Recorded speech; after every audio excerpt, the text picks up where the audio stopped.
details. The Gaza Civil Defense Agency warns citizens are now without basic services as Israeli Defense Forces attacks continue. The IDF says it's moved about 20,000 people out of Jabalia refugee camp. It's not clear where they're being taken to. Some of the men have been arrested. But, speaking to a top UN boss here in the region recently, he said they estimate that there's more than 400,000 people still across northern Gaza, civilians. So it's a very, very dire situation. ABC's Tom Sophie Borage in Tel Aviv. Donald Trump's former personal attorney, Rudy Giuliani, has been ordered to give up his assets, including his home. The former New York City mayor, who's lost his license to practice law, been indicted in 2 states, and been found liable for defaming 2 election workers, must now turn over his New York apartment, his luxury watch collection, and other valuables to Ruby Freeman and Shay Moss. A federal jury ordered Giuliani to pay the 2 poll workers $146 million. He tried to seek bankruptcy protection, but a judge tossed that case in August, citing Giuliani's failure to provide information to the court about his business and his spending. ABC News national correspondent Stephen Portnoy. An Arizona teenager has been charged with plotting to attack last weekend's Phoenix Pride Parade in the name of ISIS. Maricopa County prosecutors say the 17-year-old was arrested on terrorism charges after he allegedly acquired materials to make an explosive device. He has been charged as an adult and is being held on $1 million bond. Dave Packer, ABC News. Hi, I'm Angie Hicks, co-founder of Angie. When you use Angie for your home projects, you know all your jobs will be done well. Roof repair? Done well. Kitchen sink install? Done well. Deck upgrades? Done well. Electrical upgrade? Done well. Angie's been connecting homeowners with skilled pros for nearly 30 years, so we know the difference between done and done well. Hire high-quality, certified pros at Angie.com.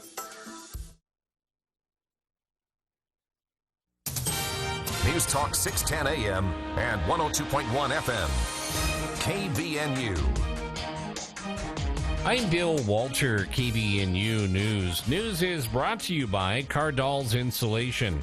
It's been a long time coming. The Salt Lake City International Airport is unveiling its central tunnel to the delight of slightly inconvenienced travelers who have had to brave the walk to Concourse B over the years of the airport's new construction. The River Tunnel, named for its immersive art installation by Gordon Huther, will be a 900-foot walk that directly connects Concourses A and B. It replaces the temporary mid-concourse tunnel. Its trek to Concourse B, the bane of many a passenger in need of some retail shops or restaurants to break up the quarter mile of monotony. The project has been eagerly anticipated since construction began in 2020.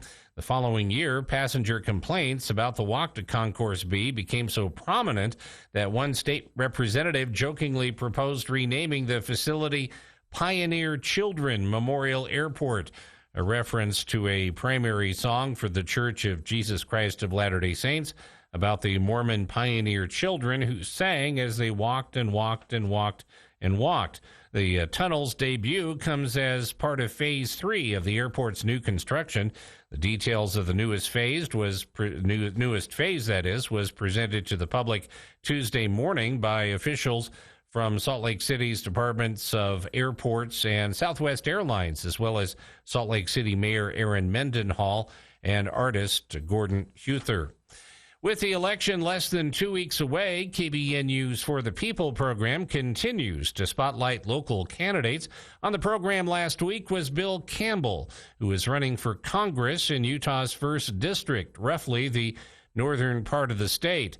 It's a seat currently held by Congressman Blake Moore. He is being challenged by the Democratic Party candidate who talked about why he decided to run. I was grateful to grow up in a nation that was full of hope, optimism, and opportunity. Unfortunately, I look forward to the future. I don't believe we're passing on the same to our children or our grandchildren. With the concerns we have with debt, distrust, and divisiveness, I'm concerned that they're not going to have the same future and the same opportunities that I was blessed with. And I believe I'm in a unique position to be able to change our course and make for a better future. Campbell talked about his experience that would translate well into representing District 1. I believe I know Congressional District 1 extremely well. Again, I was the CFO for a couple large companies in our district, Autoleaf for over 20 years, and Spartronics just there in North Logan. Oh, wow. Extremely active in terms of the charities. We have the Campbell Cares Foundation that supports everything from Habitat for Humanity, Make-A-Wish, Special Olympics. Bill and his wife Amy actually established Campbell Cares, a self-funded family foundation that volunteers, donates, and promotes charitable causes. You can find out more about him and his campaign at Bill4, the number 4, and then the letter U, bill4u.org. The pedestrian who was struck and killed in a crash in Davis County has been identified. The driver who fled the scene still has not been found. 41-year-old Thomas Christopher Nelson of Layton died Wednesday evening, October 16th. The investigation into the crash remains ongoing as the driver of the van involved has not been identified. On Sunday, Layton police developed information that supported 2 search warrants at 2 local auto repair shops. Those searches reportedly yielded damaged auto parts police think were removed from the van involved as part of an effort to repair the van and change its appearance. One man suspected of being involved in that repair effort, Jesus Casillas, age 30, was arrested and booked into the Davis County Jail on a third-degree felony charge of obstruction of justice. The investigation continues to try and identify who is driving the van and where the van is located now. KBNU Weather is brought to you by Bell Medical, celebrating 8 years of helping you achieve your weight loss goals. Call 801-335-5388 or go to bellmedical.com. Increasing clouds tonight, rain developing late tonight after 9 o'clock this evening and into the overnight hours, low around 33. It's out of here by tomorrow, though, mostly sunny but cooler on Thursday, high around 54. You can always get more news at CacheValleyDaily.com. Everyone has been asking me, hey, radio guy, what's the forecast for winter? Well, spoiler alert, it's going to be cold, but there is something you can do. Call Cardall's Insulation. With better insulation, you'll be amazed at how much warmer your home is. Get this, as much as 35% of your home's heat is lost through your walls and attic. And if your home was built before 1980, it's even worse. And right now there's a tax credit up to $1,200 for upgrading your insulation. Call Cardall's Insulation for all the details. 755-5012. That's 755-5012. Reporting the news that matters to you. News Talk KVNU, 610 AM, 102.1 FM, your number 1 radio station for news and talk. The Vertigo Roofing Repair Company, Ponzi and Ponzi Financial Consultants, the Catheter Hut, the all-you-can-stuff-in-your-pants buffet, the National Booger Museum, Jiffy Boob, Drive-Through Breast Augmentation Center. There isn't a business Student out there that Pilot can't Airline. benefit from radio advertising, Skin grafts and such. including yours. The Tourniquet Radio. Shack. This medium is huge. Stinky Fingers Catering. Learn about the power of Nearsighted radio Al at Shooting Range. CacheValleyMediaGroup.com. Are you tired of sifting through all the Medicare confusion from your mailbox, TV, and endless phone calls from telemarketers? Let Jessup Insurance and Retirement Services simplify it for you. I can't believe the peace of mind they've given me. They help me clearly understand Medicare and explain all my insurance options. The experts at Jessup Insurance know Medicare inside and out. I've never felt more secure in my Medicare decisions. They found the perfect plan for me and made sure I had all the benefits that were available to me. At Jessup Insurance, they're not just insurance experts. They're your local guides through the Medicare maze. It's like having a trusted friend you can rely on. Jessup Insurance and Retirement Services, making sure you have all the benefits available to you. Call them today at 435-213-3200 or Google Jessup Insurance and say goodbye to all the Medicare confusion. Jessup Insurance and Retirement Services, let us guide you.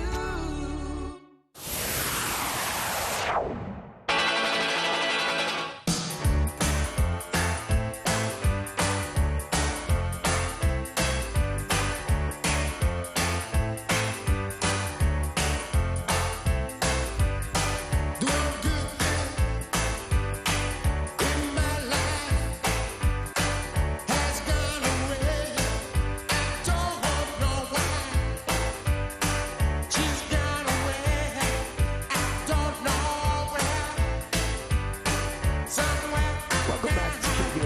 Voice for the People. Hour 2 of today's show.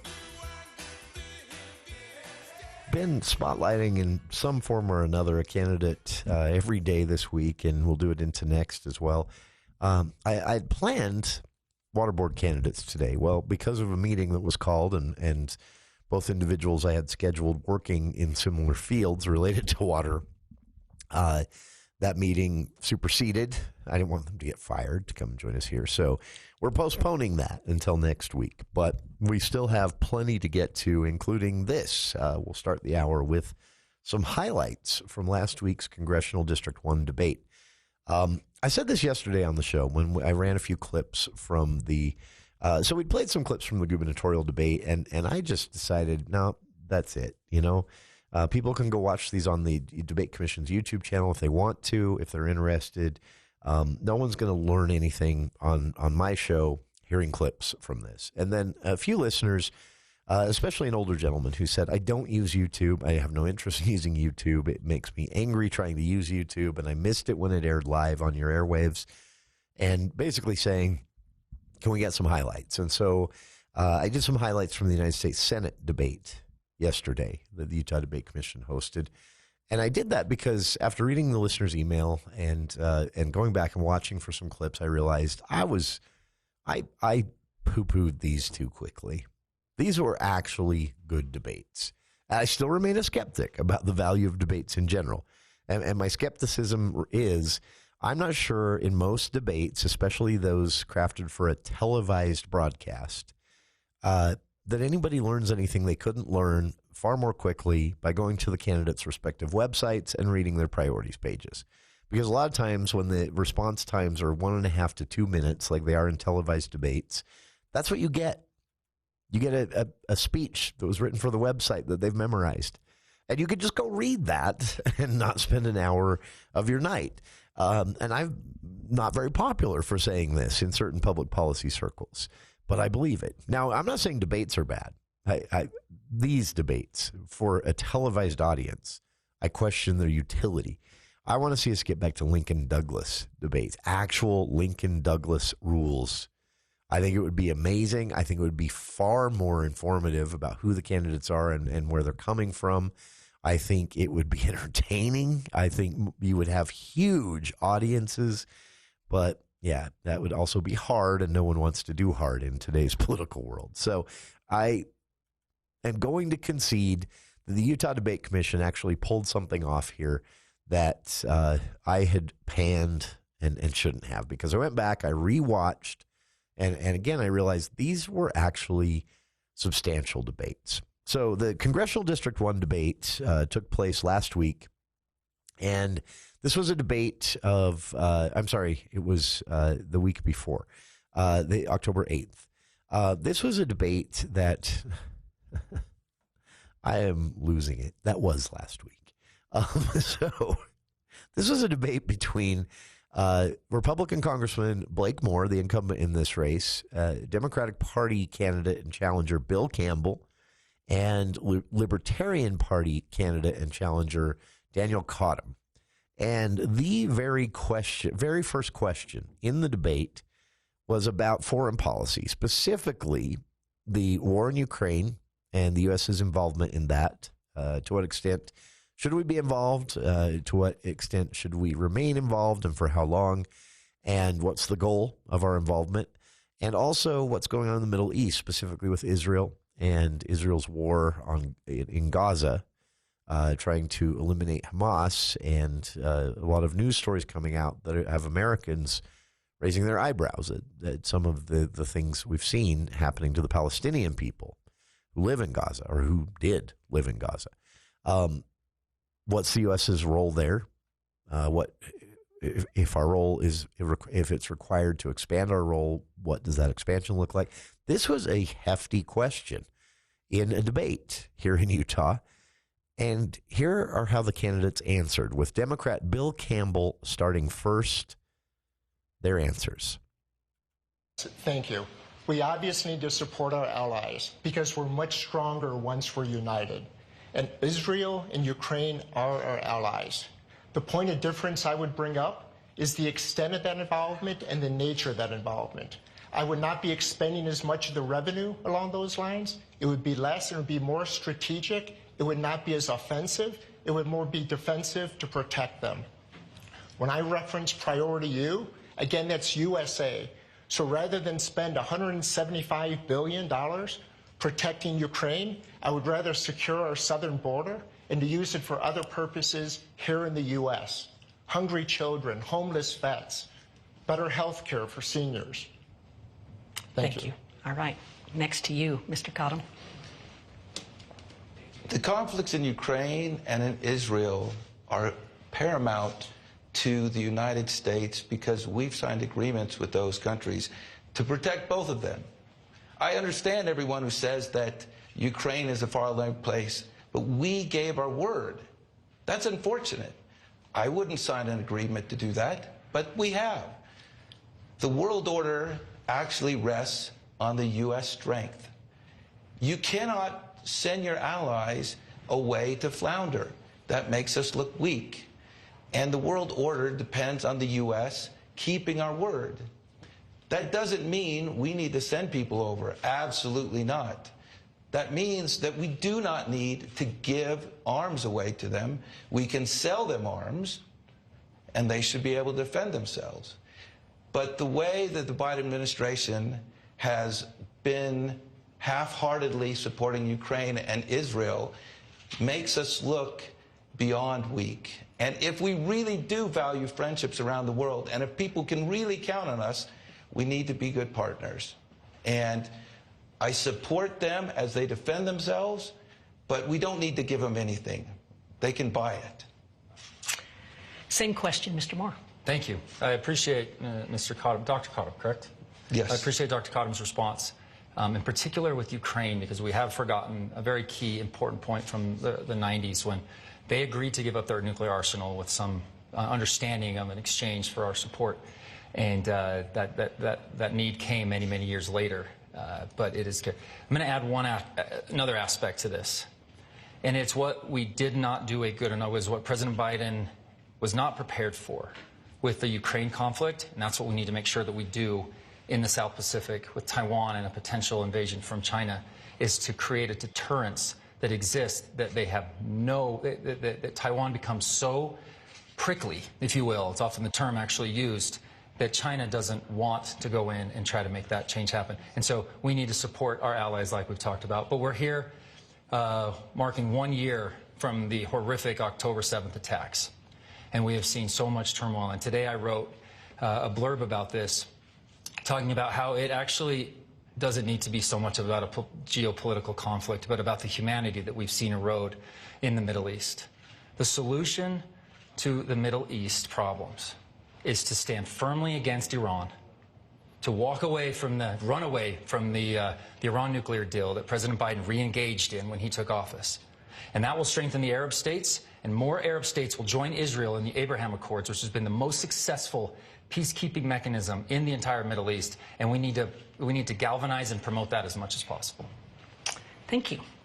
Mr. Cottom, I want to ask you about immigration. Congress has been unable to reach agreement on immigration reform for decades. A comprehensive bipartisan reform package unraveled earlier this year.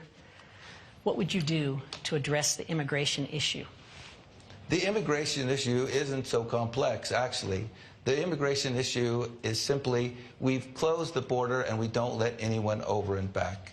The honest truth is 80% of immigrants, whenever you bring them to a welfare state, get benefits that outweigh their benefits. If you bring people like me, doctors, lawyers, engineers, it's a win for society.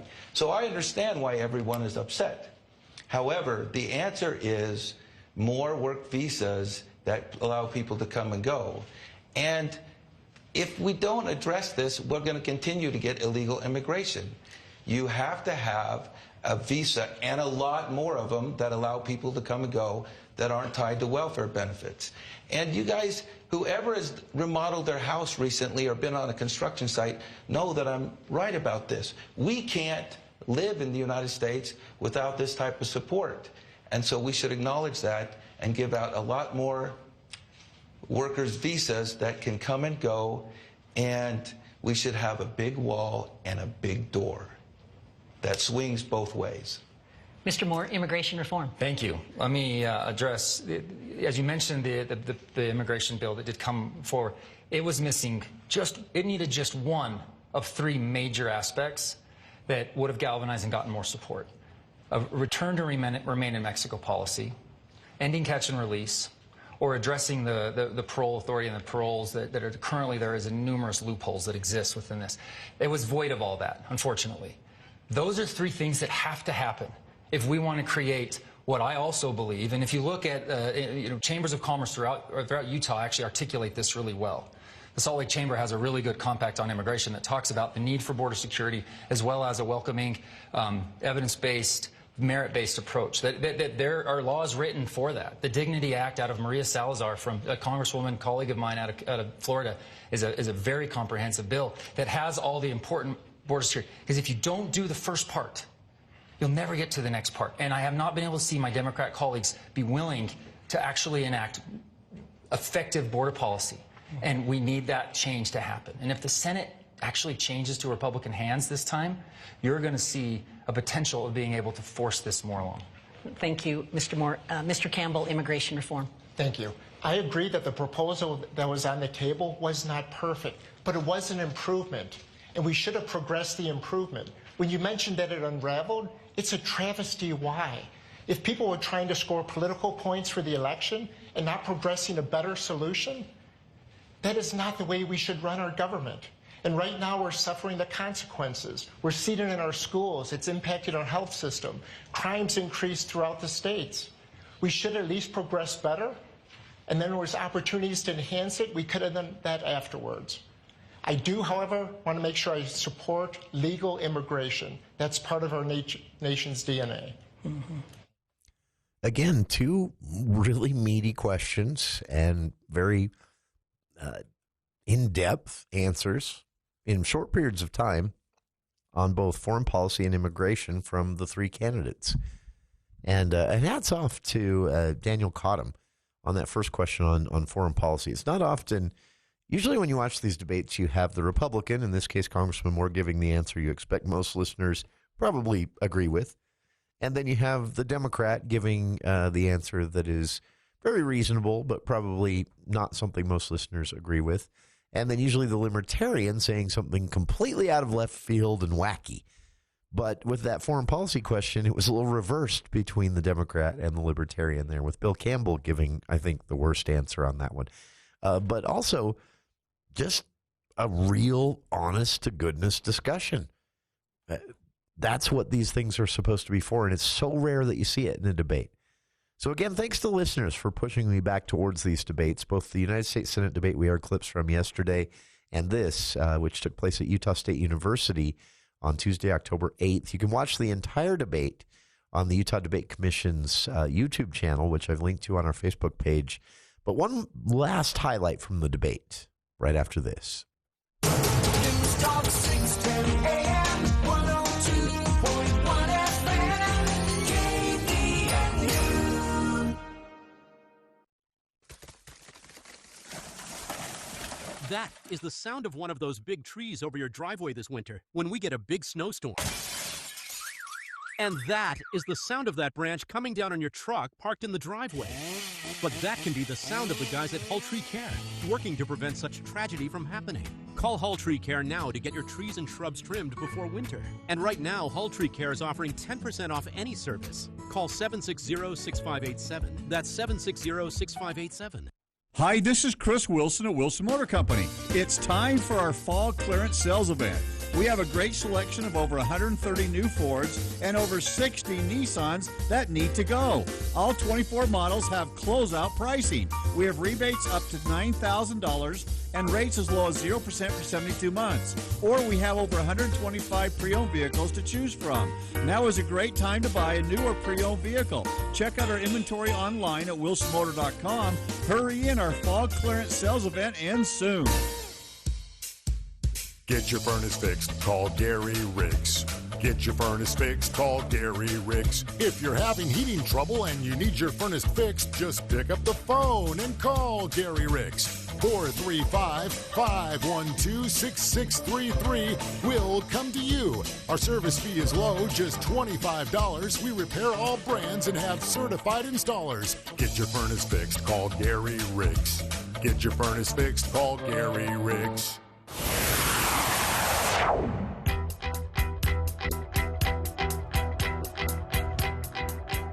Before the break there, you heard some great answers from all three candidates at the Utah Debate Commission's debate. Congressman Blake Moore, the Republican and incumbent in this race, challengers, Democrat Bill Campbell, and Libertarian Party candidate Daniel Cottom, and great answers from them. I previously scoffed at these debates. I went back after listeners urged me to rewatch them to find some clips at listener request, and they're better than I gave them credit for. So watch them in their entirety if you can at the Utah Debate Commission's YouTube channel and enjoy. But one last clip I wanted to get to before we go to the bottom of the hour news here. This was a question. The audience was allowed to participate during the USU debate as it took place.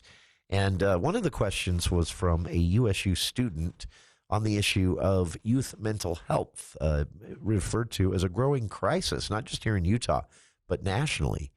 Here's the question and the three candidates' answer. Kaylee. Hello. With teens and young adults representing 15% of all suicides, an increase of 52% since 2000, according to Pew, how should the federal government address these alarming mental health crises? What strategies or programs do you believe would be the most impactful in improving youth mental health? Mr. Campbell, this starts with you. Thank you for the question, because obviously it is very critical. That's a travesty the way that is. I'm actively involved with Davis Behavioral Health. Among the charities I'm involved with are communities that care, and that's exactly the issue we focus on as we look to interact more with the individual community. More specifically, I believe mental health needs to get the same level of discipline, respect, and coverage that a lot of the physical health coverages do. And we should expand that out, including as part of the ACA and the Affordable Cares Act. Thank you. Mr. Cottom, mental health challenges. I'm sorry to tell you this, but it's not the federal government's job to save your mental health. We take care of mental health issues for people who don't have a lot of money at the state level. It's not the federal government's job. And this is kind of one of the things that libertarians are constantly preaching. You don't need to run to the federal government for every single reason that something goes wrong in society. And I'm sorry, as a congressman from the 1st District in the state of Utah, I cannot solve the mental health crisis of the youth of this country. It's never going to happen. And if they tell you otherwise, it's a fairy tale. It's Kaylee, right? Yes. Thanks for the question. It's very important for us to be discussing these. The fact that we're discussing it, I think, is one of the biggest, most important solutions that we can do, and it's awareness and reduction of stigma. I mean, these are stuff that I now feel comfortable talking to my own 4 boys. They're in the age from 12 to 3. And I don't think that my parents necessarily felt comfortable talking to me about that back when I was a kid. So we're doing a good job as a community of addressing that. And any federal government approach, you've got organizations like Medicare and CMS that are run. Like, we need to make sure that they're giving priority, and there's things you do. But let me take this to a different place that you may not hear often in this answer. Benefactors, individuals in our community, donate millions to helping broaden and help deal with this issue. We need a strong economy so those individuals can contribute and do things that affect our communities. And we need to make sure that we're creating the type of business environment so that companies and individuals can thrive, create wealth, and then contribute back to causes that they care about. And you see that in Utah, but we need to see that done more broadly across our country. And we can't under constant fear of massive inflation and all the other pressure that we're going to be focused on. So it has to be still about the economy. I have a follow-up for Mr. Cottom, and I'll invite the others to comment as well. I'm very familiar with the social science research from Jonathan Haidt, The Anxious Generation, the book that so many people are reading these days. It really documents the challenges that Gen Z are experiencing with anxiety, depression, social isolation. And you make the point that it's not the federal government's role. What is your role as a leader in the community as it relates to social media, which is what so much of this is pointing out to? And then I'll ask the same question of others. social media and the Generation Z's problems is just the growing pains that we experience with any new technology. We have to learn how to interact with anything. This is just the latest thing, and we have AI coming down the pipe that's going to make our cell phones look quaint. What I said to the questioner was that I didn't believe the federal government had a role, and I can't solve this individually. If there's chances for people like me to get involved with things like this, absolutely. But the idea that I'm going to solve this problem as an elected government official from the First Congressional District, you're hearing their answers. They're giving you fairy tales. Just a clip there of the exchange on mental health issues between Congressman Blake Moore, Democrat Bill Campbell, and the last person you heard speaking there, Libertarian Daniel Cottom. He was challenged by the moderator after his answer kind of didn't answer the question. He sort of, said, not my responsibility if I'm elected. And the moderator saying, do you have a responsibility as a leader if elected? And there was his response to that. So you can watch the entire thing, and I recommend it, which is, I know, contradictory to what I said a few weeks ago, that I told everyone, listen to them as we broadcast them live, but go do additional research because these debates are of limited value. Listener, an older gentleman, said, I hate YouTube. I'm not watching them on YouTube. I didn't hear them when you broadcast them live on KVNU. Where can I hear even some highlights? So I went to look for highlights for this listener as a favor, basically, and realized these are a lot better than I had originally given them credit for when I listened to them live. So you can watch the debates in their entirety. We played some clips yesterday from the United States Senate debate. We had played clips from the gubernatorial debate weeks ago, and we played today some clips from the Congressional District 1 debate hosted by the Utah Debate Commission. They're all about an hour long, and you can watch them all for free on the Utah Debate Commission's YouTube channel, which on YouTube, they are Utah Debate Commission 9658. I have no idea why, but I've linked to it on our Facebook page, and we'll be back with more of For the People on the other side of these headlines with KVNU's Bill Walter.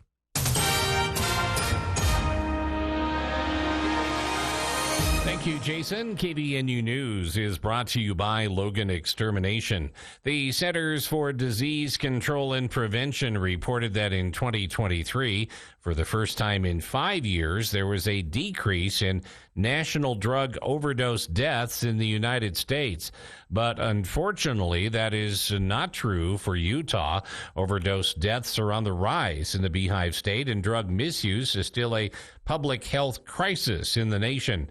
To be part of the solution to these challenges, Cache Valley Hospital will again partner with Cache Valley law enforcement agencies to host a Crush the Crisis drop-off location. The Drug Enforcement Administration's National Prescription Drug Take-Back Day is Saturday, October 26th. Cache Valley Hospital is one of the 7 Mountain Star hospitals that will host a drop-off location. To find the nearest drop-off location, call toll-free 833-582-1970. Utah basketball coach and former Aggie coach Craig Smith was talking to his director of operations this week about travel schedules and what exactly the Utes will be facing this season in the Big 12, which now spans 4 time zones following more realignment. It's a long flight from Salt Lake City to Orlando, where Utah will play UCF, even longer than you might think. You have to stop and refuel on the charter, according to Smith, and you add it all together with the time zone change, that's 8 hours.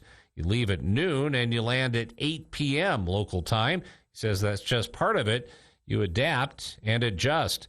And it goes both ways, of course, with teams such as UCF, West Virginia, and Cincinnati making long trips westward to Arizona, Arizona State, and Colorado, the other 3 newcomers to the Big 12 this season.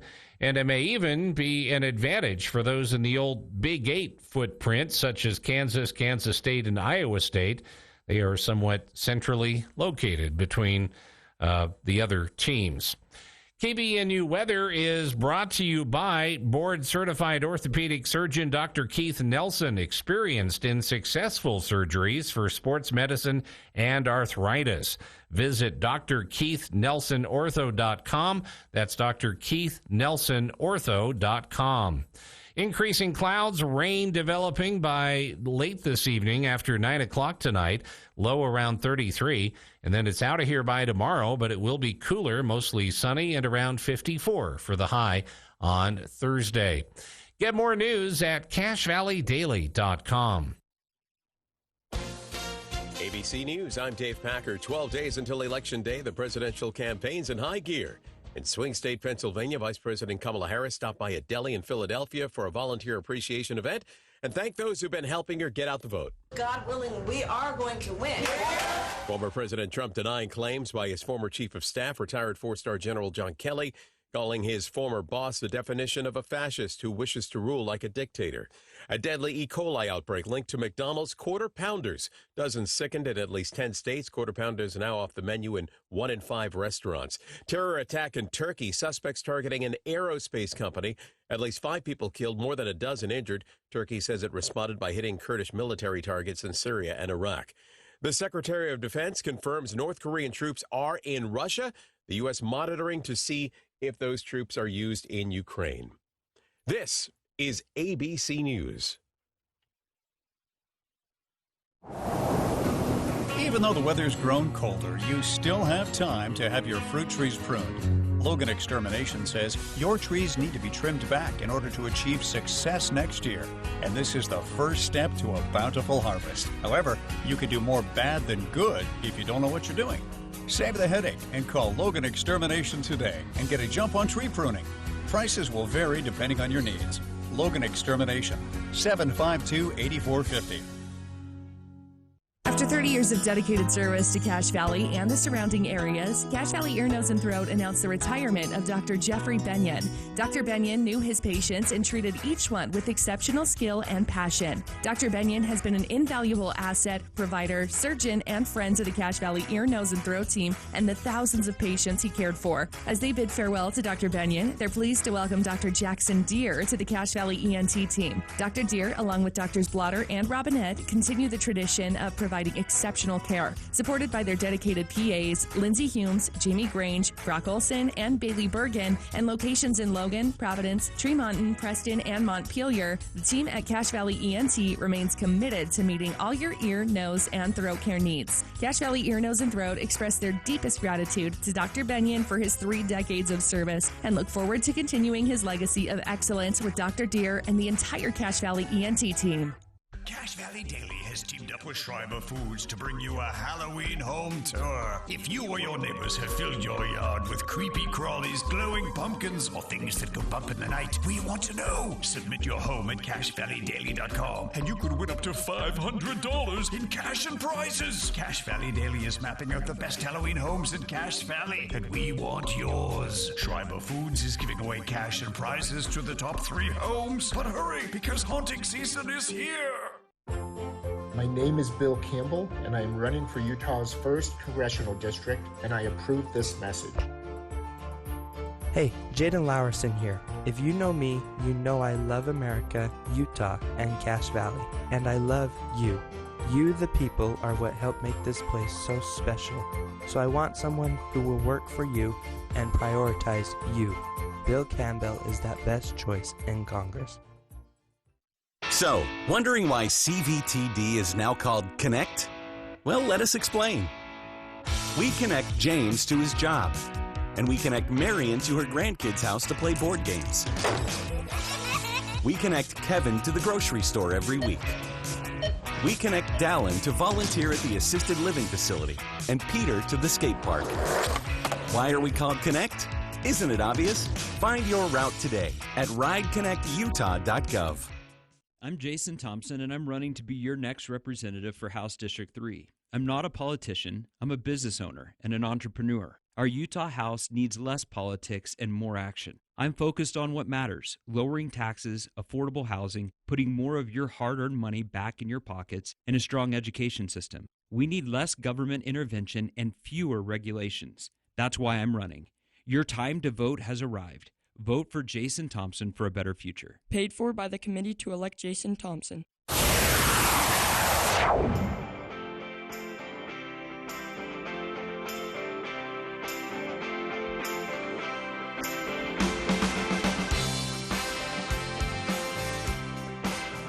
Welcome back to KVNU's For the People. Mandatory bird testing announced here in Cache County for all dairy facilities. This press release went out earlier this afternoon. You've heard it in the news cycle there. I thought I'd break it down a little bit for listeners, what this means and why. So again, all Cache County dairy facilities will begin collecting mandatory weekly samples from their herds that will be tested for bird flu. This is obviously an effort to curb the spread. This is a highly contagious disease, and according to the press release sent out today, the outbreak was first detected in Texas dairy cattle in March and has since spread to 14 other states, so this isn't just a Utah thing. Caroline Hargraves, a spokeswoman for the Utah Department of Agriculture and Food, writing in the press release that there have been 334 cases confirmed in cattle, and while in the last month, the bird flu has been detected in 2 different Idaho herds, 99 in California, and the most recent detection, October 17th. There have been no detected cases in dairy cattle in Utah yet. So Utah Department of Ag and Food inspectors will collect what they call bulk tank samples weekly from all Cache County dairy facilities. And in the event, Caroline says, of a positive test, the dairy will be placed under mandatory quarantine, and there will be no movement of lactating cattle. It will be permitted on or off the facility, with the exception of cows going directly to slaughter. So the bird flu it's fatal in poultry.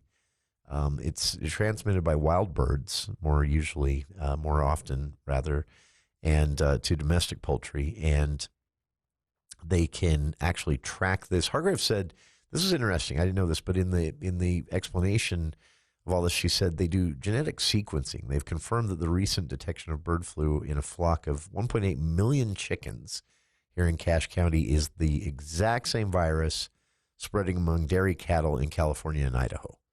So that's why they're doing this, the short explanation. Again, no confirmed cases of bird flu in dairy cattle here in Utah yet, but genetic sequencing of the virus that was found in the 1.8 million chickens here in Cache County, in a flock of 1.8 million chickens here in Cache County, confirmed it is the same virus. So that means it could, as it has in Idaho and California, spread to cattle. So they're starting this as a precaution despite having no cases yet.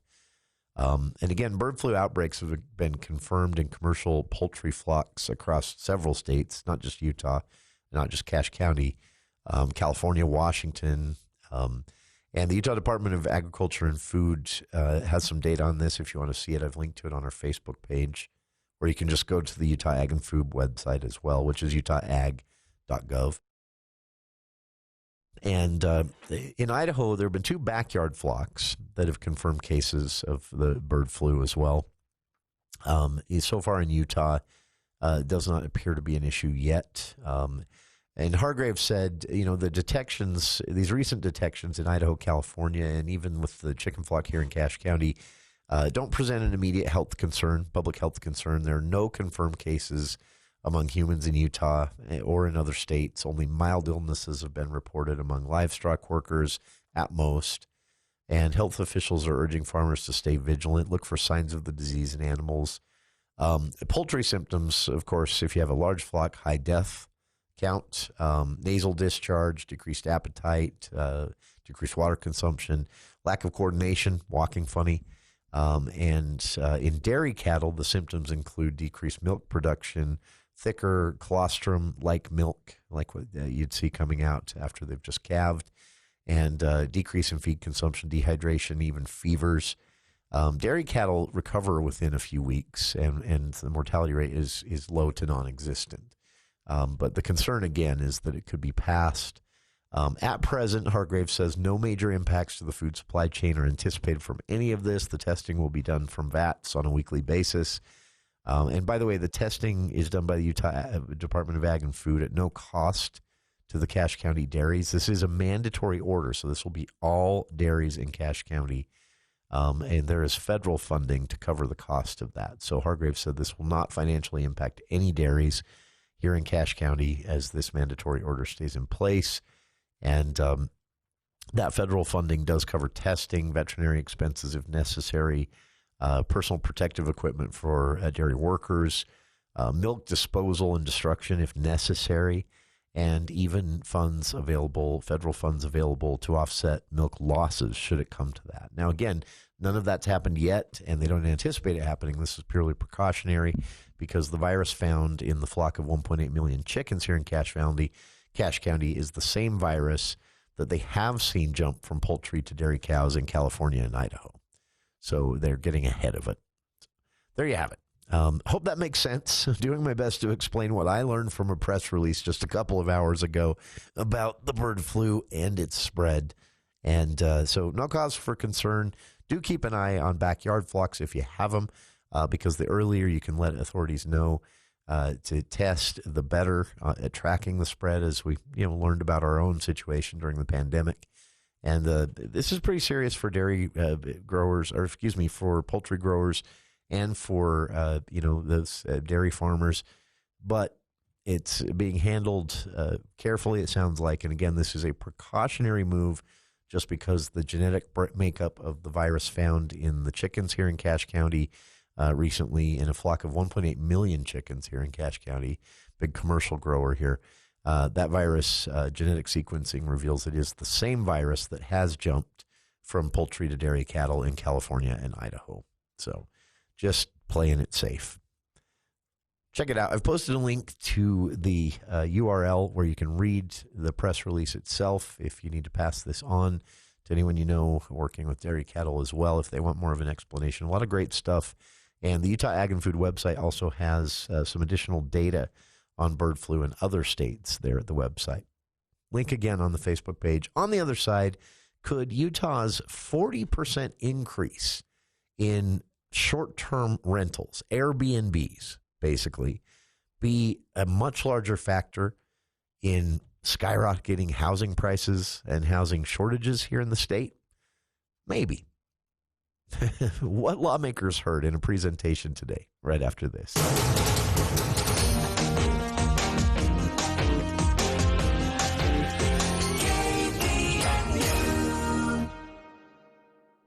Wow, Dave, what's the matter? You don't look so good. You look like you're under a lot of stress. You're right, Bob. And looks aren't deceiving. I thought turning 65 would be easy. Boy, was I wrong. Every day I go to the mailbox, I'm inundated with mail, bombarded with phone calls from telemarketers, and when I turn on the TV, all I see is Medicare commercials. It's like a bad dream I can't wake up from. I know how you feel, Dave. I felt the same way. So what'd you do? I went to Jessup Insurance. I can't believe the peace of mind they've given me. They've helped me to understand Medicare and explained all of my insurance options. Dave, hey, Dave, where are you going? I'm heading to Jessup Insurance to get rid of this bad dream. Say goodbye to all the Medicare confusion. Call Jessup Insurance, 435-213-3200, or Google Jessup Insurance. Jessup Insurance and Retirement Services. Let us guide you. Is it just me, or does life seem to slow down this time of year? The kids are back in school, the days are shorter, everyone is on more of a routine. I love it because I get to spend more time with Mom. You see, we moved Mom to Legacy House of Logan a while back, and it's been the best thing for her and us. The meals are wonderful. The activities are so good for Mom. She's made so many friends. The attention they give Mom is more than I could ask for. Thank you, Legacy House. Legacy House of Logan provides 24-hour care to help your loved one with daily activities on 1400 North in Logan. Clean it up and get it out before the snow flies. Don't wait another winter. Let DD Auto and Salvage pay you for that junk vehicle. DD Auto and Salvage makes it so easy and fast to get rid of your junker vehicles by paying you the most money possible. Pickup is available. If you have metal, DD Auto and Salvage in Logan wants to pay you today. Call 787-1204. That's 787-1204 today. See store for details. Cache Valley Daily has teamed up with Schreiber Foods to bring you a Halloween home tour. If you or your neighbors have filled your yard with creepy crawlies, glowing pumpkins, or things that go bump in the night, we want to know. Submit your home at CacheValleyDaily.com and you could win up to $500 in cash and prizes. Cache Valley Daily is mapping out the best Halloween homes in Cache Valley, and we want yours. Schreiber Foods is giving away cash and prizes to the top 3 homes. But hurry, because haunting season is here. The Aggies continue conference play Saturday as they travel to Wyoming to face the Cowboys. Are we a confident team? We're probably the most 1-6 confident team in the country, but we just need to get better at our small details. And until we do, it's just too many one-on-one plays that we're losing. Pre-game begins at 3, kickoff is at 5, and post-game and Aggie call immediately follows the game. It's the Aggies and the Cowboys, Saturday afternoon on News Talk KVNU.